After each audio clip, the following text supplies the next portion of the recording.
नमस्कार, आप देख रहे हैं न्यूज 24। मैं हूं वंदना झा। क्या हवन सूखे का इलाज है? क्या हवन देश में दाल की कमी को खत्म कर सकता है? क्या हवा में फैले जहर यानी प्रदूषण को हवन खत्म कर सकता है? एक बार फिर सवाल खड़े हो गए हैं कि हवन धर्म या विज्ञान। लोकसभा में एक बीजेपी सांसद ने हवन को सूखे का इलाज बताया, बारिश का नया फॉर्मूला दिया। अगले आधे घंटे में हम आपको बताएंगे हवन का H2O फॉर्मूला। आत्मा जात वेदस्तेने व्यस्वर्धस्व चेहवर्धय चास्मा। क्या आग में आहुति हिंदुस्तान की तकदीर बदल देगी?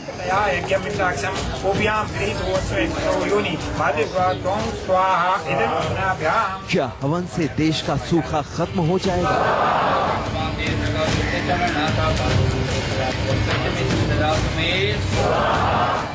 क्या हवन से लोगों की प्यास बुझेगी?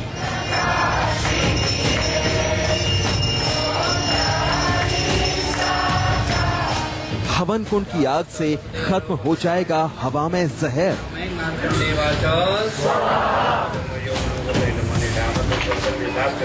हिंदू धर्म में हर शुभ मौके पर मंत्रोच्चार के साथ हवन होता है।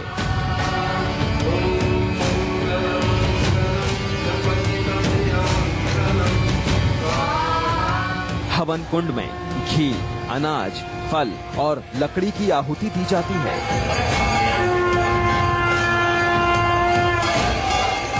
मान्यता है कि हवन से सकारात्मक ऊर्जा मिलती है, भगवान खुश होते हैं।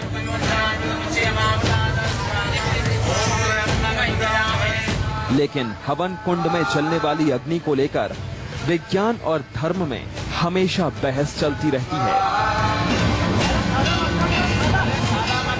लोकसभा में भदोही से बीजेपी सांसद वीरेंद्र सिंह सूखा और किसानी पर बोल रहे थे। उन्होंने सांसदों को समझाने की कोशिश की कि सूखे का इलाज हवन से ही हो सकता है। इसके लिए वीरेंद्र सिंह ने विज्ञान के फॉर्मूले का भी हवाला दिया। सूखा पड़ा था, इस पर चर्चा हो रही थी, तो मैंने सारे सांसदों को कहा कि आप यज्ञ कराइए, वृष्टि होगी, सृष्टि का संरक्षण होगा। तो बहुत सारे लोग कह रहे थे कि वीरेंद्र सिंह तो यज्ञ कराने के लिए त्रेता में ले जाना चाहता है। मेरे लिए वो आध्यात्मिक पक्ष है सतपति जी, लेकिन उसका वैज्ञानिक पक्ष भी है। जो हवन होता है वो कृषि के उत्पादन की हुई चीजों का हवन होता है, और जो घी का हवन होता है, चाहे पंचगव्य का हवन हो, चाहे दूध का हवन होता है, घी का हवन होता है, चाहे ये जौ का हवन होता है, चाहे तिल का हवन होता है, कृषि की उत्पादन की हुई चीजें क्यों नहीं। बनारस हिंदू यूनिवर्सिटी से पढ़े लिखे वीरेंद्र सिंह विज्ञान के उस फॉर्मूले को अच्छी तरह जानते हैं जिससे पानी बनता है। उन्होंने लोकसभा में दलील दी कि हवन की अग्नि से ऑक्सीजन और हाइड्रोजन कैसे निकलता है। वैज्ञानिक आधार पर विज्ञान के विद्यार्थी यहाँ बैठे होंगे, वैज्ञानिक आधार पर ये फैसला हो गया है कि घी के हवन से ऑक्सीजन बनता है, 300% ऑक्सीजन बनता है। और विज्ञान के विद्यार्थी ये बताते हैं कि हाइड्रोजन का 2 पॉइंट मिलकर और ऑक्सीजन का 1 पॉइंट मिलकर पानी बनता है। हम नहीं कहते हैं कि कोई पानी बना सकता है, हम नहीं कहते हैं कोई पानी नष्ट कर सकता है। हम जानते हैं कि पानी प्रकृति की देन है, न उसको कोई बना सकता है, न कोई उसको नष्ट कर सकता है। लेकिन मैं कह सकता हूं कि वृष्टि की संभावना जो मैं यज्ञ से कहा हूं, मेरे लिए आध्यात्मिक पक्ष हो सकता है भी, लेकिन विज्ञान के विद्यार्थियों के लिए मैं कहता हूं कि घी के हवन से ऑक्सीजन बनता है, तो मैं कहता हूं कि कृषि की उत्पादन की हुई चीजें से जो हवन होता है उसे हाइड्रोजन बनता है। तुम सिद्ध करके बताओ कि हाइड्रोजन और ऑक्सीजन मिलकर पानी बनता है कि नहीं बनता है। इसलिए वीरेंद्र सिंह ये भी बताना नहीं भूले कि हवन उनका आध्यात्मिक पक्ष है, लेकिन दावे के साथ कहा कि हवन में इस्तेमाल होने वाले घी से ऑक्सीजन बनता है और अनाज से हाइड्रोजन, मतलब दोनों मिलकर पानी बनते हैं। H2O फॉर्मूले से तो वैज्ञानिक भी इनकार नहीं करते, लेकिन देश में सूखे की समस्या हवन से खत्म हो जाएगी, ये बात मौसम वैज्ञानिकों को हजम नहीं हो रही। जो उन्होंने बताया है तो ये तो नामुमकिन है, साइंस के हिसाब से तो बिल्कुल नामुमकिन है। अगर मान लीजिए बनता भी है तो कितनी बारिश होगी, इससे कोई बड़े एरिया में बारिश नहीं हो सकती, कुछ भी नहीं हो सकता, यानी कुछ बूंदे अगर गिर भी जाते हैं उससे कुछ। विज्ञान जहां हवन से बारिश की थ्योरी को खारिज करता है, वहीं धर्म में आस्था रखने वालों का मानना है कि हवन से बारिश के देवता इंद्र को खुश किया जा सकता है। हवन में इतनी ताकत होती है कि सृष्टि में बड़ा बदलाव कर सकती है। एक सनातन प्रक्रिया है और यह सृष्टि यज्ञ से आरंभ होती है, इसलिए अनेक जगहों पर ये लिखा हुआ है, सहजज्ञम प्रजा सृष्टवा। उस विधाता ने यज्ञ के द्वारा ही प्रजा की सृष्टि की, इसलिए देवताओं द्वारा यज्ञ आरंभ किया गया। यज्ञेन यज्ञमय जंत देवास्तानि धर्माणि प्रथमान्यासन। ये वैदिक ऋचाएं इसका प्रमाणभूत हैं। यह सांसद वीरेंद्र सिंह मानते हैं कि हवन से विकास की नई राह खुल सकती है। प्राचीन परंपराओं से हिंदुस्तान में खेती की किस्मत बदल सकती है, यहाँ तक कि सूखे जैसी बड़ी समस्याओं से भी निपटा जा सकता है। लेकिन हवन को हिंदू धर्म में विज्ञान से अधिक आस्था के नजरिए से देखा जाता है। हवन कुंड की अग्नि में श्रद्धालु अपने पाप यानी बुरे कर्मों से छुटकारा पाते हैं। वाराणसी से पीयूष आचार्य और दिल्ली से दिव्या अग्रवाल के साथ वरुण सिन्हा, न्यूज़ 24। हवन हिंदू परंपरा में शुद्धिकरण का एक कर्मकांड है। हवन कुंड की अग्नि के जरिए देवताओं के पास अपनी चीजें पहुंचने के लिए आहुति देने की परंपरा है, जिसमें घी, अनाज, फल, लकड़ी जैसी चीजें आग में डाली जाती हैं। माना जाता है कि हवन से नकारात्मक ताकतें जलकर खाक हो जाती हैं।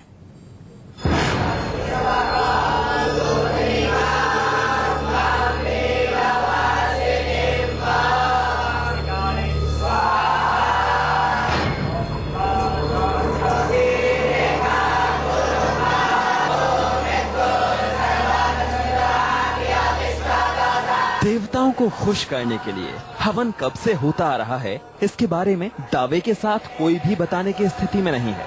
लेकिन आग के आविष्कार के साथ ही इंसान के तेजी से विकास की प्रक्रिया शुरू हुई।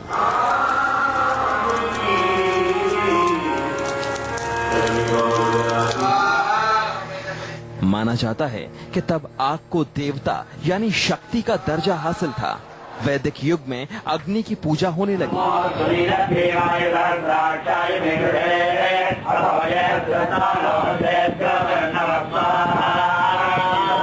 वेद और मनुस्मृति में देवताओं की पूजा का तरीका अग्निहोत्र बताया गया।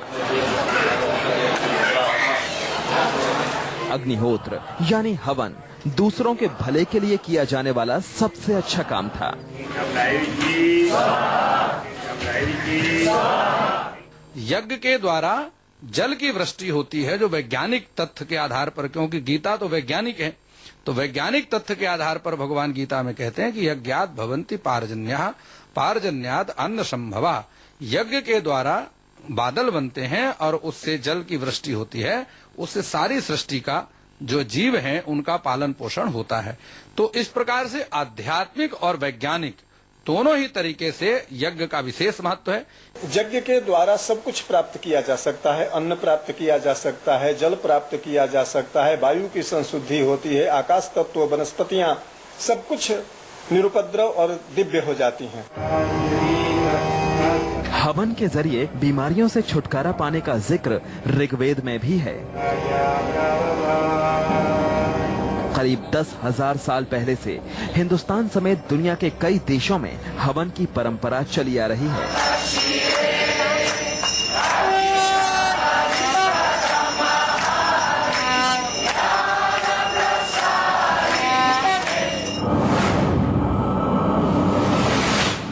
विज्ञान मानता है कि हवन से वातावरण में मौजूद जहरीली हवा को खत्म किया जा सकता है, मतलब प्रदूषण से छुटकारा पाया जा सकता है।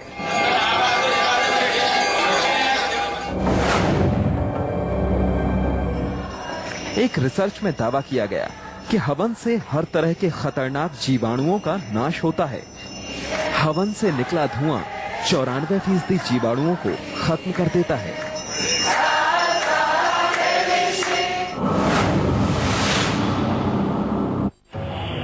वैज्ञानिकों का मानना है कि हवन के साथ किसी मंत्र का जाप करने से पॉजिटिव वेव निकलती हैं, जिससे शरीर को ताकत मिलती है। माइक्रोबायोलॉजी से जुड़े वैज्ञानिक ही नहीं, कृषि वैज्ञानिक भी अपनी रिसर्च के जरिए ये साबित करने में कामयाब रहे कि हवन से खेती में पैदावार को बढ़ाया जा सकता है। वैज्ञानिकों का मानना है कि हवन से पैदा हुई आबो हवा में जहरीले जीवाणु फल फूल नहीं पाते, जिसका खेती को फायदा मिलता है।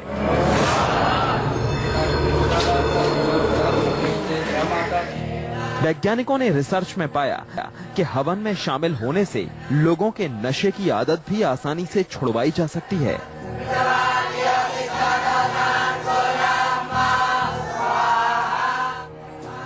दरअसल हवन में जिस तरह की लकड़ी और अनाज का इस्तेमाल होता है, उससे निकलने वाली आग और धुआं आसपास की आबो हवा में घुले जहर को खत्म कर देता है।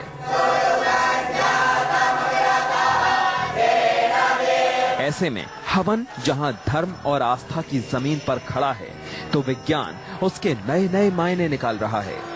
वाराणसी से पीयूष आचार्य और दिल्ली से दिव्या अग्रवाल के साथ वरुण सिन्हा, न्यूज़ 24।